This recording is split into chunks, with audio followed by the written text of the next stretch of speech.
So welcome back to the Postie bike charity build for Make-A-Wish Foundation. We're just going to keep going with this motor. I'm just going to start pulling off the cylinder head so we can do an inspection up the top, which I mentioned in the last video. We've sussed out that the cam chain's pretty bad, pretty stretched, flogged out, so we've got to try and get a new one of them.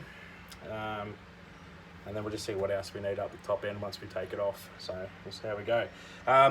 Exciting news, I've been talking to one of our supporters. We've got a package turning up next week, so I'll let you know who that's from when it arrives. So some goodies that we need for the build. Pretty excited about that, so it'll be cool to get some parts, and we've been very generously helped out with. So let's get this off. So let's pull the camera down.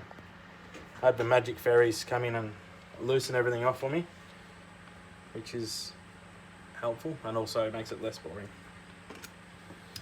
for you guys. So just taking the cover off the CDI cover. It's actually got CDI written on it. It's got the ignition module and everything in here. So take the cover off. You can see you end up with this ignition module basically.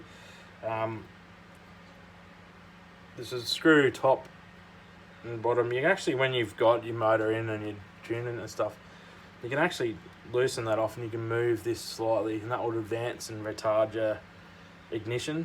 So if you are tuning it or you've got an issue with your bike, it's something you can do. It's pretty easy to do.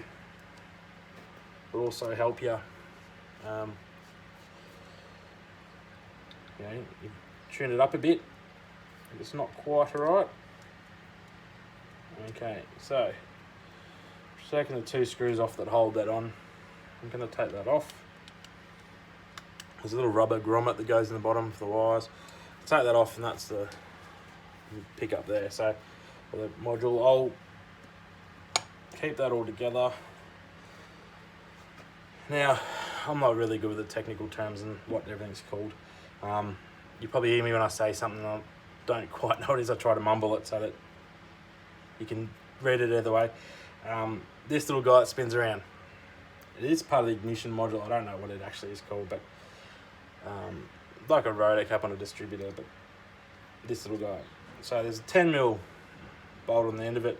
That's basically straight onto the cam. So when you turn it will try and turn the motor off. Always either a light impact wrench, or I did this one by hand. I just sort of gave it a few quick jerks with my wrist to get it to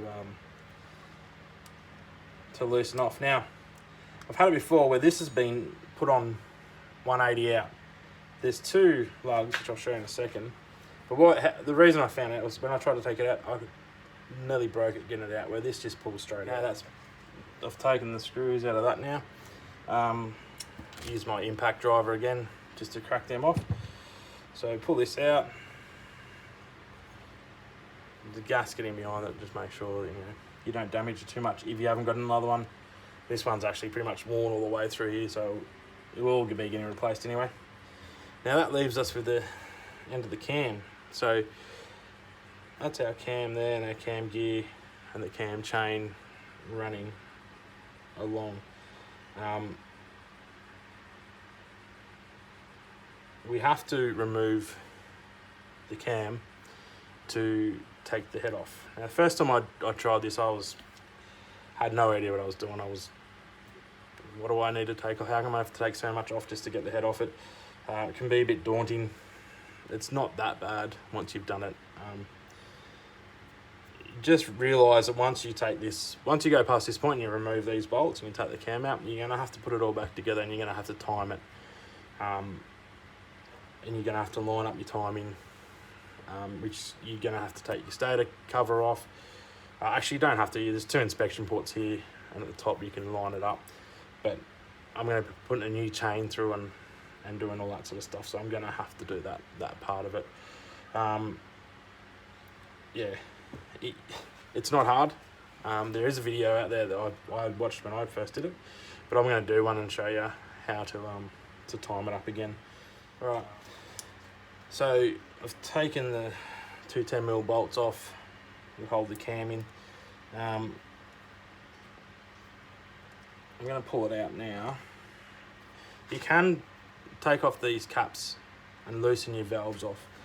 I don't do it. I haven't had any issue with coming out, but I have seen somewhere that they've recommended it. So if you are concerned about it and you are going to be doing valves or whatever, do it. I just leave it on because I don't have to reset them. I will check the valve clearances, but I don't have to go pulling everything apart and putting them back together. So I haven't pulled this out. We'll see how it goes. I'm basically pulling. I'm just turning it as I pull out. It's come out fine. We can now inspect that cam for wear, and it actually doesn't look too bad, to be honest. We've got that. This engine done a few K, so I expected that to be a lot worse. I suspect it's actually had some work done up the top because it does look like this screws and stuff have been removed at some point, so that doesn't look bad at all to me. Just give it a quick wipe down. What you would see is these parts here that you know, raise the, again, I don't know the technical terms, raise your valves up and down. You'd see wear on them. They look pretty evenly, you know, there's no flat spots and wear on them, so that actually looks like a good decent cam. So we might be in luck. This might be fine. To this head, it's had some work on it. Okay, now that the cam is out, the cam chain is in there. Cam gear, sorry, is in there working around. If you were to be just doing the cam chain kit through it, and you could actually put a screwdriver through here and keep this gear in place so it doesn't drop down inside here and thread the cam up, or if you're doing something down the bottom and you don't want to move it all around. So but we're going to be taking it all off, so motor's falling as I'm trying to do that. Alrighty, so I've removed this guy, removed the 4 bolts off the top. It has been removed before because this is a later model, a later gasket, the green gaskets. The older ones, original ones, will be black. The bolts were put on differently. There's a copper washers for the top and steel washers. I'll go into that later when I put it all back on, but 2 of these bolts have oil running through them to lubricate the head, and they have O-rings and bits and pieces. So there's a difference with the washers and nuts, which way they go. So I've done that, and then on the side there was 2 10mm bolts with a Phillips head piece on them. They've been taken off well. The cam's out, the cam chain's off, so that we can hopefully release the head. It's come off pretty easy. There's the oil going everywhere, but that's fine. So the head's off now. You can see in here, pretty cruddy there, but as soon as I wipe that, it's actually come straight off to clean. So it's actually coming off really easy. So I think it's just recently that I think it's probably been sitting for a fair while, this engine. It's probably got a little bit of moisture or something in it. It's why we got that sludge down the bottom. Probably the O-rings of seal. Well, hang on, here we go. This actually, there we go. There is moisture in there. It's not from sitting around because it was running. It's from me degreasing it. I had rags and the things, but it's probably got through. So, but I dare say that something's been sitting in there with the time that's sort of been sitting around. That all doesn't look too bad. I'll clean that up. I'll put a straight edge on it, slide across and just see if this head is straight, if it's got any warps. It wasn't leaking, so that's a great sign that it's not warped. So I'm pretty sure that we'll be able to, I'll check those valves out a bit closer when I clean it all up. But I'm pretty sure this will be saved, this head, so pretty happy with that. Okay, so on this side here, there's another 2 10mm bolts down here. Remove them. So I've taken the head off, we've inspected it. Look, you know, doesn't look too bad, to be honest. I I'll have a good clean up, work it out like I said just before. So now we're going to take the cylinder head off itself, or the cylinder, sorry. Now I'm just going to push the piston out. I'm gonna, oh sorry, and there's also a cam chain roller in here that I've had to remove. There's a 10mm bolt on the side, comes out, and then that comes out. So pull this out. This way I can inspect the piston. Does not want to come out. Yeah, it's out. So there's that roller that I was telling you about inside there. Now, normally find where, just trying to wipe this off so I can show you. And again, well, yeah, it's pretty worn out. So I normally find that most of the wear is on top of the piston. You can see here, can you see here? See this scoring on the top of the piston?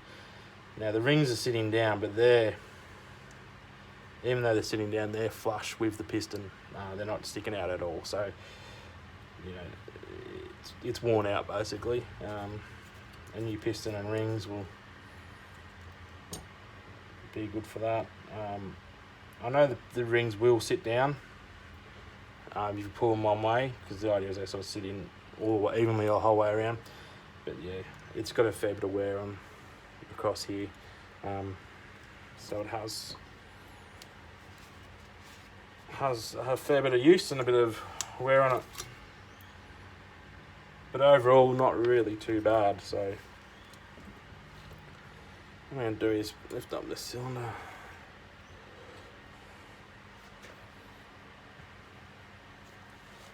Quickly clean this out.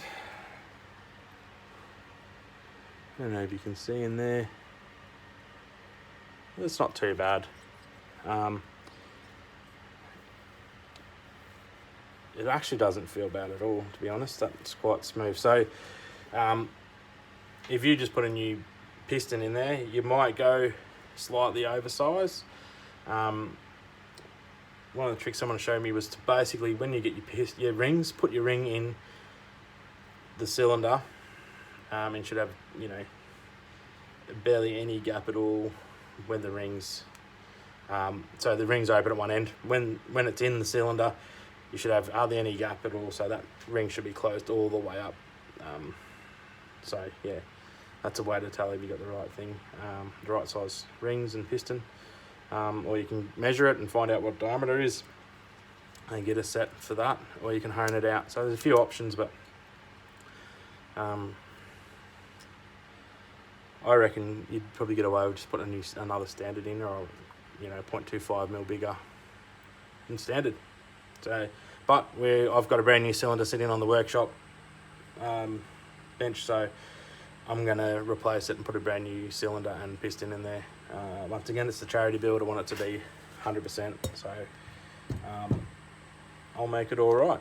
But I think new piston, cylinder, clean up the head. The cam looked really good itself. Check the valves out. They look like they'll come up really good. We should have it back together with just those, and the cam chain and the piston, so and the cylinder. So yeah. All right, I'll leave you there. I'm starting to ramble on because it's all mixing into one, but hopefully it'll help someone that's going to do that, and you can see that it's not that big a job to get the head off. All right, cheers for watching. If you like the videos, please subscribe. I'm trying to get as much interest in this build as I can, so that I get a big interest when it comes time to auction it off and get as much money as we can for the Make-A-Wish. Alright, thanks for watching. Bye.